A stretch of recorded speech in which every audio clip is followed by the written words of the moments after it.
नमस्कार, मैं प्रेम शंकर आपका स्वागत करता हूं प्रेम शंकर मैथ्स में। हम पढ़ रहे हैं प्रतिशत में आज हम पढ़ने जा रहे हैं आयकर में वृद्धि यानी इनकम टैक्स का प्रश्न को हम करने जा रहे हैं।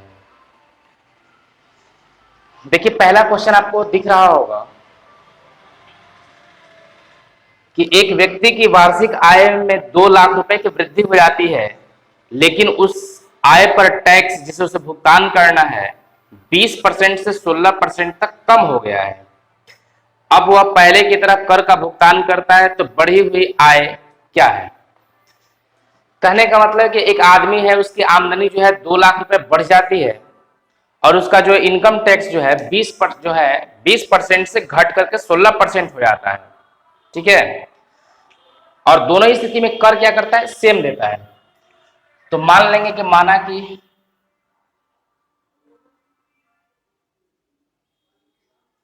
माना कि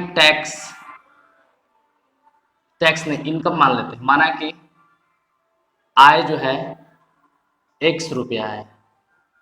देखिए, आय 100 रुपया है, पहले कर कितना देता था? तो x का 20% देता था। पहले जो कर था उसका कितना था? x का 20% उसको टैक्स देता था। अब जो है उसकी आय जो है कितना रुपया बढ़ गया है? 2 लाख रुपए की वृद्धि हो गई है। जब उसके आय में 2 लाख रुपए की वृद्धि हो गई, तो अब टैक्स कितना देना पड़ रहा है? 16%। इसका 16% उसको टैक्स लग रहा है और बोल रहा है कि दोनों ही स्थिति में उसको टैक्स जो है क्या लग रहा है? सेम, कर का सेम भुगतान करता है। तो यानी कि ये दोनों आपस में क्या होंगे? बराबर होंगे। तो x का 20% बराबर x प्लस 2 लाख रुपए का 16%। प्रतिशत से प्रतिशत कट जाएगा, इसको 4 से काटेंगे, 4 चौक 16, 5 चौक 20, यानी कि 5x बराबर, इसको गुना कराएंगे हो जाएगा 4x प्लस 2 चौका 8। अब इसको जो है 4 को इधर में ले आएंगे तो x बराबर कितना जाएगा? 8 लाख रुपए उसकी आय थी। 8 लाख रुपए जो है ना उसका इनकम था। ये तो बिल्कुल बेसिक सा हो गया, लेकिन जब भी इस तरह का प्रश्न आएगा आपको एक तरीका बताते हैं बिल्कुल आसान। जैसे बताइए कि यहाँ पे क्या चीज नहीं बढ़ रहा है? टैक्स क्या लग रहा है उसको? टैक्स हम निकालते कैसे हैं? टैक्स होता क्या है? तो टैक्स जो होता है इनकम गुना टैक्स का प्रतिशत, इनकम गुना टैक्स का परसेंटेज। अगर हम एग्जांपल की तरफ समझते हैं कि जैसे 120 है, अगर इसका इनकम जो है, जैसे मान लीजिए पहले 12 गुना 10 में होगा, 120 कितना होगा? 12 गुना 10। अगर हम 120 ही लिखे तो इसको हम 15 गुना कितना लिख पाएंगे? हम 8। आप देख रहे हैं कि 15 8 20 से होता है, 12 गुना 10 120 होता है। लेकिन जैसे ही इनकम 12 से 15 हो रहा है, ये दोनों स्थिति में 120 ही है। दोनों ही स्थिति में क्या है? हमारा 120 ही है। लेकिन जैसे ही ये 12 से 15 हो रहा है, ये 10 से 8 हो रहा है, ये घट रहा है, लेकिन दोनों का अनुपात जो है सेम होगा। इसको आप काटिएगा, इसको तो 3 से काटिएगा तो 3 चौका 12 और 3 पचे 15। इसको काटिएगा तो 5 दूनी के 10 और 4 दूनी के 8। इस तरह से आ जाएगा। तो आप देख रहे हैं कि ये 4 से 5 जब इनकम हो रहा है तो टैक्स 5 से 4 हो रहा है। इसी चीज का हम उपयोग करेंगे। ठीक है, टैक्स जो है, टैक्स अगर टैक्स घटता है तो आय बढ़ेगा, अगर टैक्स बढ़ता है तो इनकम घटेगा। तो यहाँ पे टैक्स जो है आपका कितना है? शुरू में दिया हुआ है टैक्स जो आपका 20% था, पहले 20% था, बाद में हो गया 16%। तो इनकम जो होगा, जैसे टैक्स में 5 से 4 हुआ है तो ये 4 से 5 हुआ है, यानी कि 20 से 16 हुआ, तो 16 से कितना हो जाएगा? 20 हो जाएगा। इसको काट दीजिए, 4 दूनी 4 चौका 16, 5 चौका 20। अब देखिए कि इनकम में कितना की बढ़ोतरी हो गई? तो इनकम में 1 की वृद्धि हो गई। कितने की वृद्धि हो गई? इनकम में 1 की वृद्धि हुई। और क्वेश्चन में कितना कह रहा है कि 2 लाख रुपए। इनकम में कितना हो रहा है? 2 लाख रुपए की वृद्धि हो रही है। 4 से 5, 1 बढ़ रहा है तो 2 लाख बढ़ रहा है। तो शुरू में उसका इनकम कितना था? तो 4 का वैल्यू हो जाएगा 4 दूनी के 8 लाख रुपए। एक व्यक्ति की वार्षिक आय 1.2 लाख रुपए की वृद्धि होती है, परंतु आय पर लगने वाला जो कर है वो 12% से 10% हो जाता है। आप इसको देखिए, आय पर जो कर है, टैक्स जो है वो 12% से हो गया है 10%। तो इनकम क्या हो जाएगा हमारा, इनकम 10 से हो जाएगा 12, इसको काट दीजिए, ये जाएगा 5 और ये 6, 5 से 6 कितना बढ़ गया हमको, तो अनुपात में 1 बढ़ गया। इसी अनुपात का वैल्यू क्वेश्चन में दिया है हमें 1.2 लाख रुपए, 1.2 लाख रुपए दिया है। तो हमको 5 का वैल्यू निकालना है कि 5 जो है उसकी वार्षिक आय, पहले की आय कितनी है क्वेश्चन में एक बार देख लेता हूं, उसकी बढ़ी हुई आय निकालना है।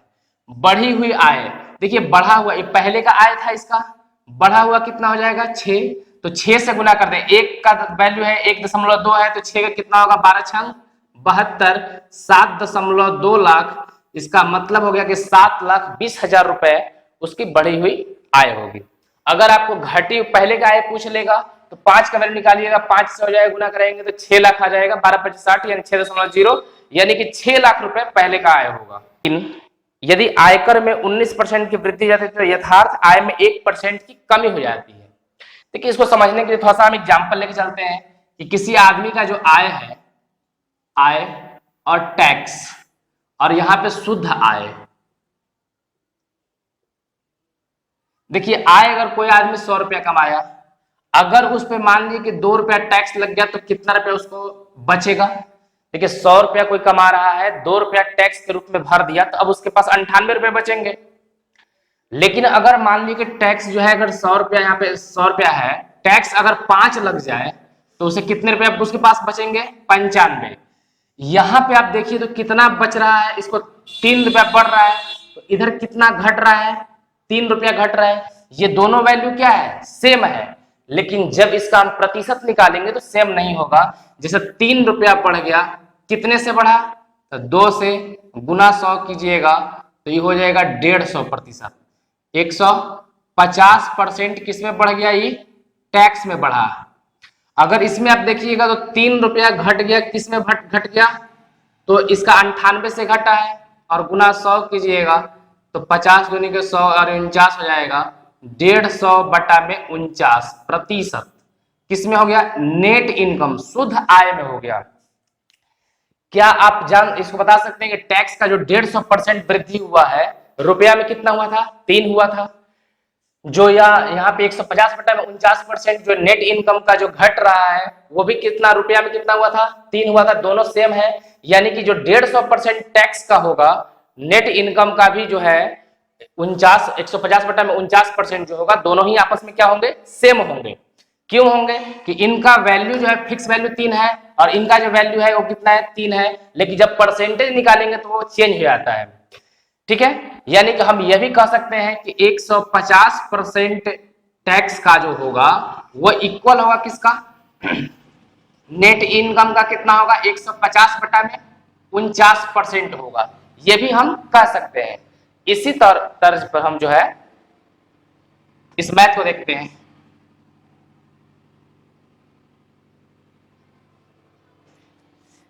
करे कि आयकर में 19% की वृद्धि हो गई। देखिए टैक्स में कितना परसेंट की वृद्धि हो गई है, 19% की। ये बराबर होगा कितने के बराबर होगा, तो यथार्थ आय जो शुद्ध आय है, नेट इनकम जो है उसमें 1% की का जो कमी हुई है उसके बराबर होगा। ये बात हमेशा आप ध्यान रखिए कि जब आय में वृद्धि होगा तो उसका नेट इनकम में कमी होगा, और जब उसका नेट टैक्स में कमी होगा तो नेट इनकम में वृद्धि होगा। तो आप यहां से देखिए कि टैक्स जो है परसेंटेज से परसेंटेज कट जाएगा, टैक्स बट्टा में नेट इनकम अगर हम ले आए, ये नेट इनकम इधर ले आए बट्टा में, तो 1 बट्टा में कितना हो जाएगा 19। यानी कि अगर हम आपसे पूछे कि नेट इनकम कितना है, तो आप कहिए कि नेट इनकम 1 है। टैक्स कितना है इसका, टैक्स, तो टैक्स कितना है 1। इसका मतलब कि आदमी का इनकम कितना होगा, कमा कितना रहा होगा, 19 रुपया बच रहा है 1 रुपया टैक्स देने के बाद, यानी कि 20 रुपए कमा रहा होगा। 20 रुपए पर 1 रुपया टैक्स लग रहा है, 1 रुपया टैक्स लग रहा है कितने पे, 20 पे। परसेंटेज निकालने के लिए 100 से गुना कर देंगे, 5% जो है ये इसका टैक्स होगा, कर का जो रेट है वो 5% है। फर्स्ट मैं HW के लिए दे देता हूं आपको, बनाइएगा कि यदि आयकर में 23% की वृद्धि हो जाए, वृद्धि हो तो यथार्थ आय में 2% की कमी होती है, 2% की कमी होती है। तो आयकर की दर क्या है?